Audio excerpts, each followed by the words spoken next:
Good evening, everyone. Thank you so much for the warm welcome. Thank you so much for the presentation, Andra. Thank you for everyone who've contributed for the organization of this event. Thank you for your attention. I think everyone knows how valuable, how precious attention is, and paying attention is also an ethical choice. So thank you for paying attention to this film, to this topic. I will give you kind of a special way of seeing this film.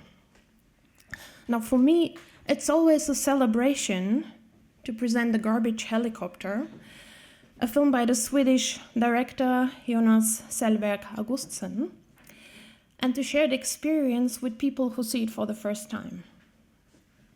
The Garbage Helicopter is one of my favorite films. It's a true discovery when one grapples with the phenomenon of anti-Gypsyism in film. As I see it, the film offers one of the most compelling artistic responses to the question of how to subvert and overcome the anti-Gypsyist gaze in cinema. How can one make a film about Roma differently, without reproducing the cliches that have dominated film history? The film proposes, in fact, a dual perspective. It delivers a sharp critique of filming anti-Gypsyism, while simultaneously it shows a deeply empathetic understanding of the Roma point of view. Jonas Selberg Augustsén conceived this film as part of a broader project. He wanted to make films about each of the 5 national minority groups in Sweden, each in their own language. His first film in this series is focused on the Sami. The Garbage Helicopter continues this ambition with remarkable subtlety and originality. Sadly, Jonas Selberg Augustsén has abruptly and untimely left us. I had been in contact with him and had been hoping that sooner or later we would be able to invite him to come to Germany. Alas, this is no longer possible, so I would like to dedicate this event to him and to his life work.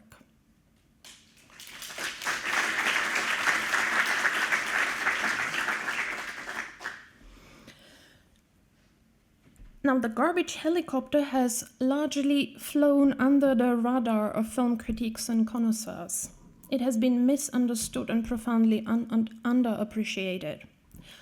Unlike anti-Gypsyist films, which tend to achieve a significant commercial success and often receive major awards. Just one example from the German press. In her review for Keynote site, Sonja Hartl voices a common misunderstanding of the film. She warns that it is, I'm quoting, primarily a formal and directorial gimmick, which lacks an overall aim, and in many instances claims originality rather than demonstrating it. Like The Grandmother's Clock or the eponymous Helicopter, this film simply seems to go on and on without haste, but also without a clear destination in sight. End of quote. After the screening, we shall talk about The Grandmother's Clock and about the helicopter. And I hope that you will see that these powerful symbols are anything but aimless. Now, meaning is produced through contrast. The same holds for true appreciation. So now let me offer you a concrete, relatable example. Imagine that you're hungry and you're shivering at the North Pole. And then suddenly someone hands you a bowl of hot soup. Imagine the taste, the texture, the warmth of it. Or another situation, imagine that you've been lost for days in a scorching desert, and someone brings you a fresh lemonade. Try to feel the coolness, the life-saving pleasure it brings. So when I first watched The Garbage Helicopter, I felt if someone has just handed me this bowl of nourishing soup. as if someone has just offered me this refreshing drink. And I felt like this because at the time I had been viewing these gypsy-themed films from all over Europe, over 100 of them, from the dawn of film history to the present day. And I had come to the frustrating realization that they all follow, in one way or another, the same pattern.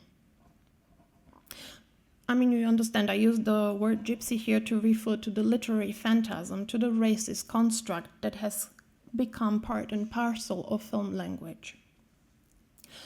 But to come back, to understand the meaning and the value of anything, we humans need to see and experience it in a contrastive light. So I would like to create this contrastive light now by bringing you where I was at the time and sharing with you my anger and sadness, which I transformed into an ironic film recipe. How to produce an anti-gypsyist film in just 5 steps. So this is the condensation of what I observed in these films. Step 1. Recruit a team of filmmakers from the majority society to produce, script, stage, and shoot a film about the minority. Cast celebrity actors from the majority society in the leading roles, and if need be, hire some Roma extras as well. Step 2. Tell an entertaining yet instructive story about the hero's failure, punishment, and death. Avoid portraying this anti-hero in tragic light. Instead, make it clear that it is his or her blood and way of life that are to blame for the downfall. Link the hero to the oniric and to the mirror-inverted mythological netherworld of nighttime and nature cycles to achieve the effect of radical othering. If a character from the majority society is foolish enough to side with our hero, show their shared downfall. Individualize the hero only partially, and emphasize instead that he or she is a representative figure. Step 3. Visualize the world of the minority as an embodiment of darkness, that is, absence of light. Cement this archetypal perception by associating the characters with shadows, with the moonlight, with black costume colors and accessories, with dark skin. Step 4. Stick to realism as an effect and mobilize in aid of your truth claims, lighting, makeup, costumes, props, Roma extras, as well as Romani music and language. Regardless of the film genre, include sequences shot as if you were an ethnographer documenting life cycle rituals such as birth, baptism, wedding, funeral, and everyday practices. Make this carefully crafted authenticity your selling point. Final step 5. Do not forget that you're using the gypsy mask as a projection screen to raise important political, aesthetic, or ethical questions that are relevant to the national minority, but cannot be voiced in public. Art requires courage, and so does filmmaking.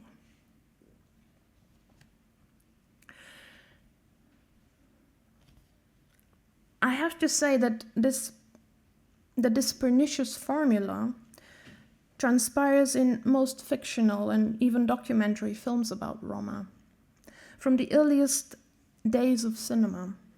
In fact, this formula is omnipresent across film traditions in Europe and beyond.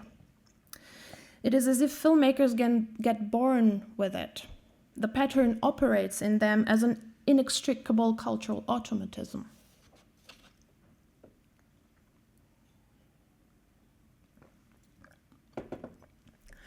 So Jonas Selberg Augustsén's film can be best understood when it is read against this formula, as a self-conscious response to this cultural automatism in filmmaking. The Garbage Helicopter is subtle, witty, and yet radical in its critique. Importantly, this radical critique is conveyed through a highly aestheticized visual language that speaks in metaphors, in powerful symbols, in scenes and in micro-stories that go beyond the literal meaning. In the film, you will see the Roma family solving crossword puzzles. It appears to be a favorite pastime for all of them. I would say that Augustsén constructs what amounts to a cinematic crossword of metaphoric micro-stories. These stories function both independently and in relation to each other, much like an intersecting words in a crossword puzzle. Each with its own meaning, yet together forming a larger, more resonant picture. His film offers a blistering critique of filming anti-Gypsyism and the ways a national majority tends to perceive Roma, indeed not only in Sweden, but globally. Yet Augustsén develops a new visual metaphors and thus succeeds in reinventing and redesigning film language in relation to Roma representation. His approach has two important effects. First, the message stays on the level of images and is not reduced to explicit theses or didactic statements. And secondly, the film is marked by interpretative openness. To understand and appreciate this achievement, one has to be familiar with that which the filmmaker responds to. As I said, his film is anything but aimless. So for me, watching this film is a pure joy, both aesthetically and intellectually.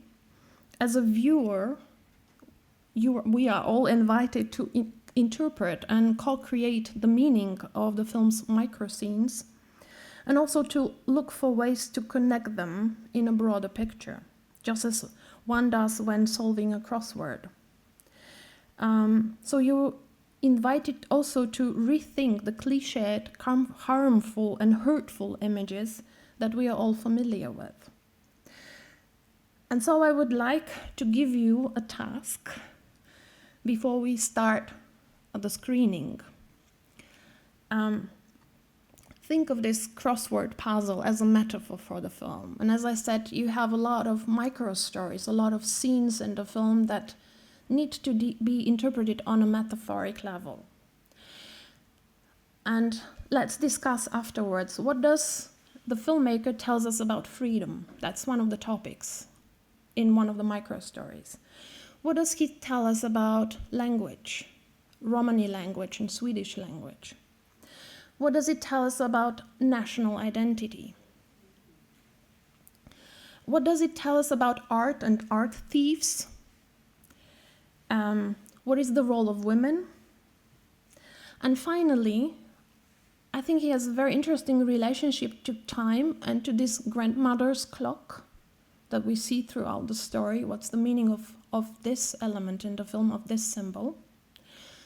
And what is the meaning of the helicopter, which gives the title to the film? I think we have a lot of interesting topics to talk about, and I'm wishing all of us a joyful film watching. Thank you.